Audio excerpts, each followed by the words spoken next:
Mesdames, Messieurs, bonsoir. Merci de nous retrouver dans le cadre de cette grande tribune d'information sur Pan-African Media.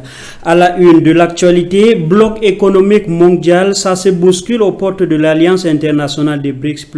Des pays en développement ne cessent de manifester leur envie de faire partie de cette alliance économique de l'avenir. 5 nouveaux membres confirment leur adhésion pour cette année 2024. Au Mali, tension diplomatique Mali-France, la chaîne française France 2 en mode blackout sur tous les bouquets. Les autorités viennent d'ordonner de retirer cette chaîne de tous les bouquets justement, après avoir publié un sujet relatif, selon les autorités maliennes, à la propagande du terrorisme. Mesdames, Messieurs, voilà donc tout pour les titres, le développement dans un instant.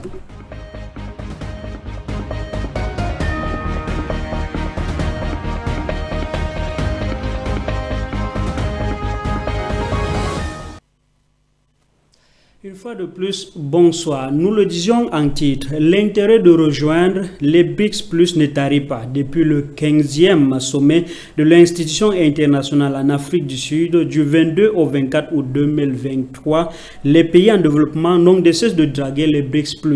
Le bloc économique, comme le disent-ils souvent, de l'avenir. Fabiola Dombe nous en dit plus. L'Égypte, l'Éthiopie, l'Iran, l'Arabie Saoudite et les Émirats Arabes Unis ont confirmé rejoindre le bloc des BRICS, a déclaré mercredi 31 janvier 2024 la ministre sud-africaine des Affaires étrangères, Naledi Pandor. Les BRICS, formés par le Brésil, la Russie, l'Inde, la Chine et l'Afrique du Sud, avaient invité 6 pays à rejoindre en août dernier. En ce qui concerne les confirmations des BRICS, 5 sur 6 ont confirmé. Il s'agit de l'Arabie Saoudite, des Émirats Arabes Unis, de l'Éthiopie, de l'Iran et de l'Égypte, a indiqué Naledi Pandor lors d'une conférence de presse. Seule l'Argentine a décliné l'invitation à rejoindre le groupe. Selon Madame Naledi Pandor, le pays de l'Amérique du Sud a écrit pour indiquer qu'elle ne donnerait pas suite à la demande de l'administration précédente de devenir membre à part entière des BRICS. Et la décision a été acceptée par les BRICS, devenus aujourd'hui BRICS+. Ils étaient nombreux à des...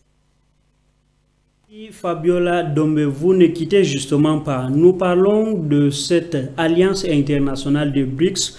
On l'a dit donc en titre, 5 nouveaux membres disent oui à leur adhésion. Nous vous écoutons une fois de plus, Fabiola Dombe. Ils étaient nombreux à descendre dans les rues de Bamako le 1er février pour manifester en soutien à la décision des chefs d'État du Mali, du Burkina Faso et du Niger de retirer leur pays de la communauté économique des États de l'Afrique de l'Ouest. Sur la place des cinquantenaires à Bamako, les manifestants arboraient des pancartes non à la CEDEAO et des drapeaux du Mali, du Burkina Faso et du Niger. En dehors de Bamako, des rassemblements ont été également effectués dans d'autres localités comme Kayes à l'ouest et Sissako au sud, à l'initiative des autorités et d'organisations de soutien au gouvernement. En rappel, les 3 membres de l'Alliance des États du Sahel ont annoncé leur retrait de la CEDEAO plus tôt le dimanche 28 janvier dans un communiqué lu sur la télévision publique des 3 États. Ils reprochent à la CEDEAO d'avoir dévié des idéaux sur lesquels elle a été fondée, devenant sous l'influence des puissances étrangères et trahissant ses principes fondateurs, une menace pour ses États membres et ses populations dont elle est censée assurer le bonheur. Selon le même communiqué, la CEDEAO n'a pas porté assistance aux États de l'AES dans le cadre de la lutte existentielle contre le terrorisme et l'insécurité. Pire, lorsque ces États ont décidé de prendre le destin en main, elle a adopté une posture irrationnelle et inacceptable en imposant des sanctions illégales, illégitimes et inhumaines et irresponsables en violation de ses propres textes, tout cela pour plaire à la France.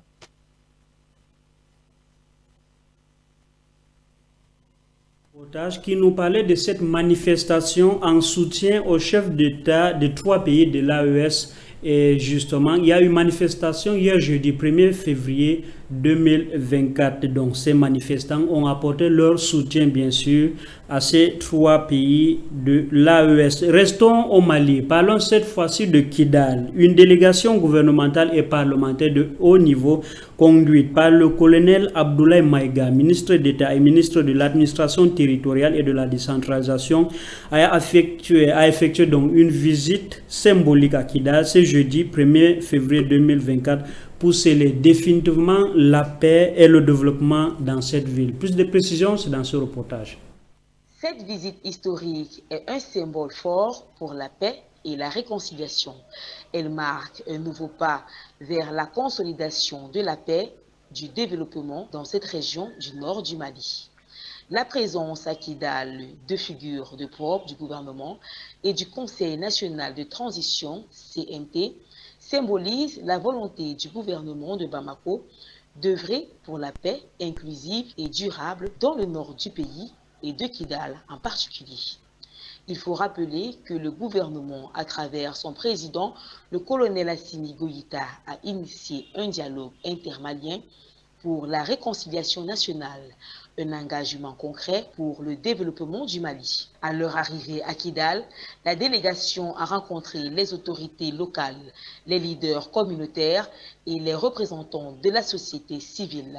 Les échanges ont porté sur les défis majeurs auxquels Kidal est confronté, notamment en matière de sécurité, de développement économique et social et de retour des services sociaux de base. Dans son discours, le colonel Maïgaï a réaffirmé l'engagement du gouvernement à répondre aux besoins urgents de la population du Kidal, notamment le lancement d'un programme de développement intégré pour la région de Kidal, le renforcement de la sécurité et la présence des forces de défense et de sécurité, le retour des services sociaux de base tels que l'éducation, la santé, la promotion du dialogue intercommunautaire et la consolidation de la cohésion sociale. Pour les populations de Kidal, c'est un sentiment de satisfaction. Elles ont accueilli avec enthousiasme la délégation du gouvernement. Pour elles, cette visite est un signe d'espoir et un nouveau départ pour la région. La visite de la délégation gouvernementale et parlementaire à Kidal marque un tournant décisif dans le processus de paix et de développement dans la région. Cette initiative audacieuse du gouvernement de Bamako ouvre la voie à un avenir plus radieux pour Kidal et ses habitants. Avant de quitter cette terre de Modibo Keïta, parlons de cette tension entre la France et le Mali. La chaîne française, justement France 2, suspendue de diffusion sur tout l'étendue du territoire malien. Les autorités ont ordonné son retrait de tous les bouquets audiovisuels pendant 4 mois. Elle est accusée de faire l'apologie du terrorisme. D'autres précisions, c'est dans ce reportage. Après France 24 et RFI, le couperet est tombé pour France 2. La haute autorité de communication du Mali a décidé de retirer les services de la chaîne de télévision France 2 des bouquets de tous les distributeurs des services de radiodiffusion sonore ou télévisuelle autorisés au Mali pour une période de 4 mois. La haute autorité de la communication a décelé une apologie du terrorisme dans un sujet diffusé par la chaîne le 20 janvier dernier. Elle accuse France 2 de tenter de justifier rétroactivement par la gravité de la situation actuelle au Mali, la présence jusqu'en 2022 de la force française Barkhane. L'autorité impute à la chaîne de n'avoir rapporté aucun contredit officiel malien et parle de manquements graves à la déontologie journalistique. La suspension de France 2 intervient dans un contexte de tension accrue entre le Mali et la France. En 2022, les autorités maliennes avaient déjà suspendu les médias France 24 et Radio France Internationale après la publication par ces deux médias des fake news selon lesquelles l'armée malienne était impliquée dans des exactions contre les civils. Début décembre, c'était le gouvernement de transition au Burkina Faso qui avait suspendu tous les supports de diffusion du média français Le Monde après une publication d'un article au sujet d'une attaque terroriste sanglante dans le nord du pays.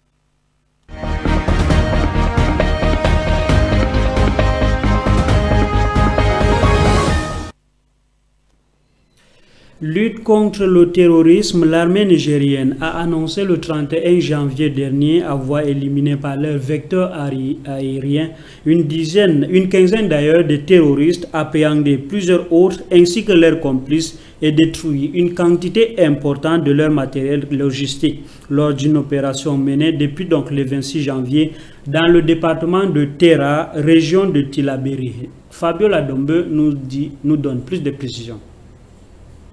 Les opérations sont menées inlassablement par les vaillantes forces de défense et de sécurité sur le front pour mettre en déroute les groupes armés terroristes qui attaquent sans cesse les paisibles populations des États du Sahel. Ainsi, les opérations lancées dans le cadre de l'assainissement de la rive droite du fleuve Niger, où sont implantés plusieurs foyers de groupes terroristes très actifs, a également permis à ce jour de démanteler 5 sites d'orpillage clandestins, neutraliser plusieurs autres terroristes, découvrir et désamorcer plusieurs engins explosifs improvisés, ainsi que 2 ateliers de fabrication d'engins explosifs improvisés, saisir de la logistique, du carburant, des motocyclettes, des vivres et des véhicules. Une opération dénommée PASSA, lancée par les plus hautes autorités du pays dans plusieurs sites, ont permis de neutraliser une quinzaine de terroristes, ainsi qu'une importante quantité de leur matériel logistique à Tillabéri. De plus, dans la région de Maradi, des animaux volés ont été récupérés par les FDS et des suspects interpellés permettant de saisir des armes et des munitions. Dans la région de Difa, plusieurs terroristes ont été neutralisés par les vecteurs aériens. Les opérations se poursuivent activement dans les zones pour traquer d'éventuels rebelles. Parlons de la diplomatie cette fois-ci. Au Burkina Faso, la relation d'amitié entre Burkina Faso justement et la Chine s'intensifie. La présidente de la République populaire de Chine a organisé le mardi 30 janvier 2024 au Grand Palais du Peuple une cérémonie de présentation de l'aide de créance des ambassadeurs accrédités auprès de la République populaire de Chine. À cette occasion solennelle, son Excellence M. Daouda Bitié, ambassadeur extraordinaire et plénipotentiaire du Burkina Faso auprès de la République populaire de Chine, a remis ses lettres de créance au président Xi Jinping en présence de 41 autres ambassadeurs venus sacrifier à la tradition. Lors de cette cérémonie, il a transmis les salutations fraternelles du capitaine Ibrahim Traoré, président de la transition, chef de l'État, à son homologue chinois et a appelé à un renforcement significatif de la coopération entre le Burkina Faso et la République populaire de Chine. Après les avoir félicités, Xi Jinping a demandé de transmettre ses salutations cordiales et ses meilleurs vœux aux dirigeants de leur pays et à leur peuple. En rappel, le Burkina Faso et la République populaire de Chine ont rétabli leurs relations diplomatiques en mai 2018. Depuis lors, la coopération entre les deux pays ne fait que se renforcer et se diversifier dans plusieurs domaines. Parlons de toute autre chose à présent. Au Kenya, un camion chargé de gaz a explosé dans la nuit de jeudi à vendredi, provoquant une énorme boule de feu qui s'est largement propagée à l'ensemble d'un quartier de la capitale kenyane, Nairobi. Pour l'instant, l'on dénonce au moins 2 morts et des centaines de blessés. Fabiola Dombe nous en dit plus.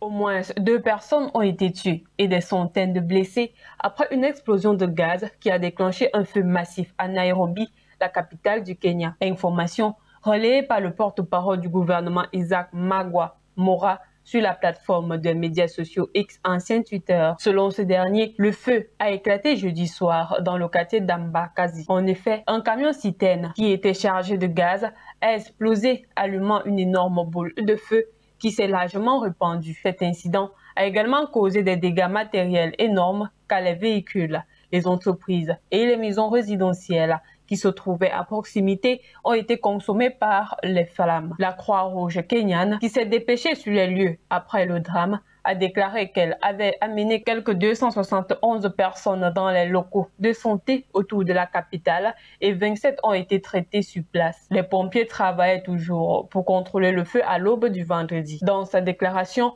Mora a ajouté que la zone avait maintenant été sécurisée et un centre de commande est maintenant en place pour aider à coordonner les opérations de secours et d'autres efforts d'intervention. Ainsi, les Kenyans sont appelés à quitter la zone coordonnée afin de permettre à la mission de sauvetage d'être effectuée avec des perturbations minimes. Mais pour les résidents à proximité, l'incendie a eu un impact sur les moyens de subsistance et les entreprises. Il faut rappeler qu'en juin 2018, au moins 15 personnes avaient été tuées et plus de 70 autres blessées dans l'incendie du plus grand marché à ciel ouvert de Nairobi.